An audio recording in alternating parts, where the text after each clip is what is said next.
Hola, ¿qué tal amigos? ¿Cómo están? Una vez más su amigo Víctor Hugo, desentrañando los misterios de la literatura. Gracias a nuestros amigos de Neighbor Rent por el apoyo. En esta ocasión vamos a hacer un frente a frente de los dos grandes medios del terror de la literatura. Por supuesto estamos hablando del monstruo de Frankenstein o el nuevo Prometeo de Mary Shelley y Drácula de Bram Stoker. La primera escrita en 1818, la segunda 1895, ya casi terminando el siglo XIX. Y las historias que ya habrán de concederme, que siempre les digo, no crean en Hollywood, no crean en este tipo de interpretaciones fílmicas que no le hacen mérito a las obras literarias. Y vamos a hablar primero del monstruo de Frankenstein o el nuevo Prometeo de Mary Shelley, y vamos a adentrarnos tantito en quién es Mary Shelley. Mary Shelley es la hija de Mary Wollstonecraft, que fue pues, la primera feminista propiamente conocida de la historia, la primera que empieza en la Gran Bretaña a hablar sobre la igualdad de los derechos de la mujer, y estamos hablando de principios del siglo XIX, cuando bueno, pues no se veía que esto siquiera fuera posible, e inclusive era materia de risa en las pláticas de sociedad que en aquel tiempo se tenía. Bueno, Mary Shelley, quien se casa muy joven, se casa a los 16 años, con un hombre de 22, ambos eran niños, y bueno, pero no dejaban de ser personas de sociedad, quienes deciden pasar el verano precisamente de 1816, 2 años antes de que se publicara la novela, en Ginebra, donde coinciden con Lord Byron. Y bueno, pues había un clima verdaderamente complicado en la Suiza, llueve demasiado en la Suiza de aquel tiempo, en Ginebra de aquel tiempo llueve mucho, los caminos que obviamente no estaban pavimentados se hacen inaccesibles y se quedan encerrados involuntariamente durante más de una semana.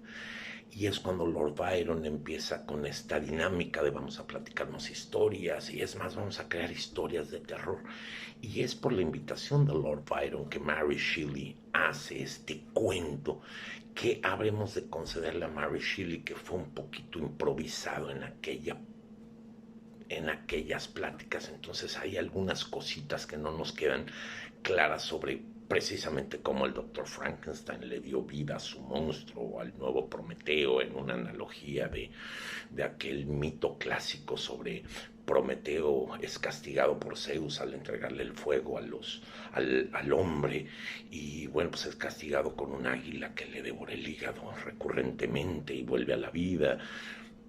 o que también crea el hombre de arcilla, etcétera, etcétera. Entonces,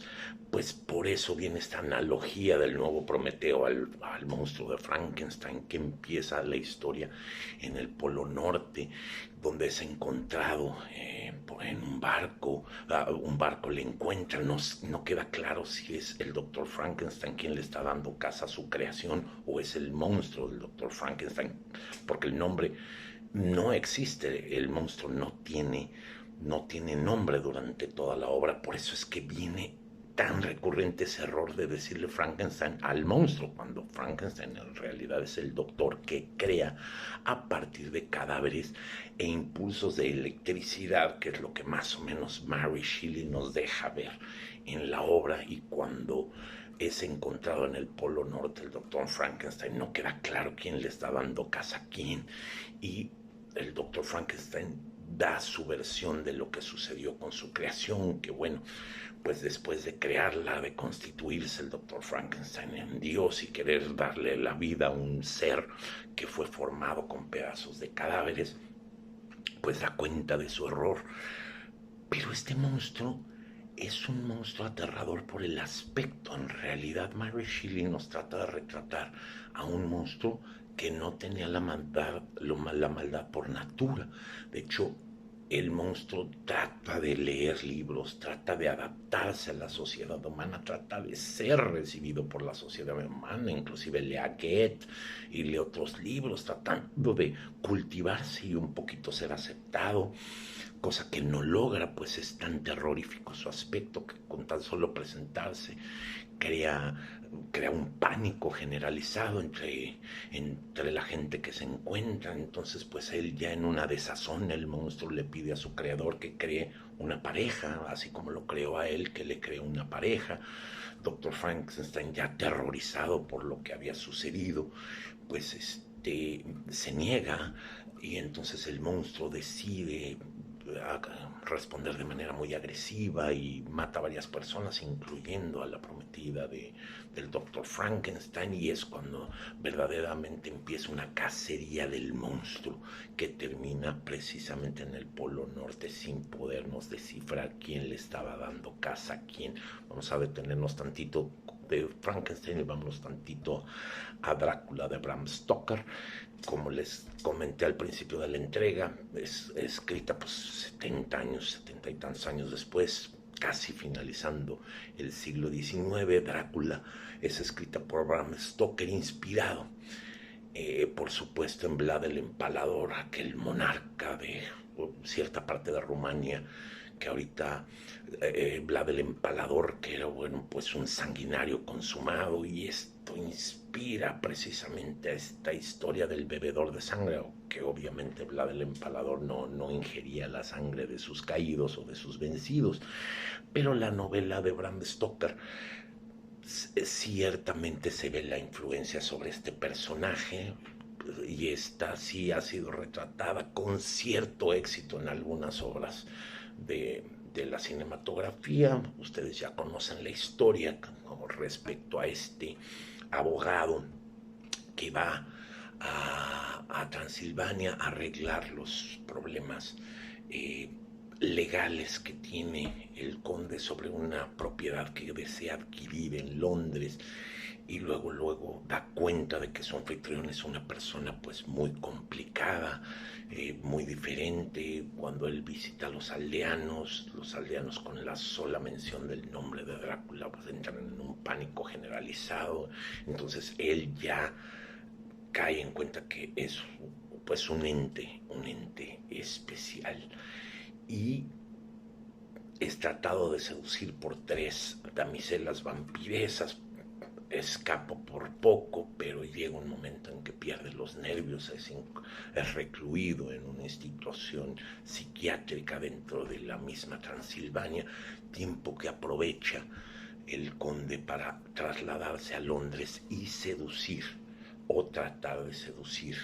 a 2 damiselas, con la que la primera lo logra con creces, inclusive convirtiéndola en vampiro a su vez,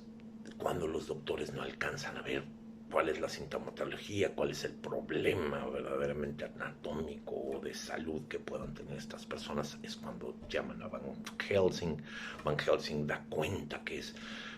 algo de otro mundo, que no es una enfermedad propiamente de las conocidas, y ve que pues hay algo oscuro, y entonces empieza a relacionar estas anomalías con la presencia del conde en la ciudad, que para entonces ya el conde ya va por su segunda víctima, que es Mina, que es la esposa de Hackler, aquel abogado que la había visitado. Y entonces, bueno, cuando la está tratando de seducir, Van Helsing ya está un poquito más preparado para poderle hacer frente, salva de manera milagrosa a Mina. También interviene Hackler, que ya había regresado, había salido a la institución psiquiátrica de ahí de Transilvania y se había trasladado a Londres para tratar de frenarlo, sin saber en el trayecto que el objetivo era su esposa. Y entre ambos, principalmente Van Helsing, logran que el conde regrese al Transilvania, donde le dan casa y lo encuentran en un ataúd donde le dan muerte clavándole una estaca en el corazón. Dentro de la primera víctima que existe de el conde Drácula en Londres, hay cierta connotación sexual, si ustedes me permiten, porque cuando se lee la novela de Stoker es demasiado evidente que aquella penetración con la estaca tiene ciertos matices sexuales. Entonces, a pesar de lo terrorífica que puede ser la obra, también tiene otros matices que generalmente en las obras cinematográficas nos pasan por alto cuando se concentran completamente en el tema del terror. Por eso es que, como siempre les recomiendo, la obra literaria será muy superior, y en este frente a frente que pusimos al monstruo de Frankenstein o el nuevo Prometeo de Mary Shelley y Drácula de Bram Stoker, son muy superiores las obras literarias que les invito a leer con unos ojos completamente diferentes. Mary Shelley, repito, una niña que está contando un cuento como pudiera ser J.K. Rowling cuando creó estos libros de Harry Potter, que con muchas limitaciones literarias lo saca adelante, y es realmente Lord Byron quien le ayuda con la redacción para la publicación 2 años después del cuento creado por Mary Shelley. Y Drácula de Bram Stoker, que tiene mucho más allá del terror, tiene estas connotaciones sexuales que pasan por alto en cualquier interpretación de televisión o cinematográfica, y que hacen al libro mucho más enriquecedor. Les agradezco una vez más, amigos de Neighbor Rent, amigos escuchas, les mando un abrazo.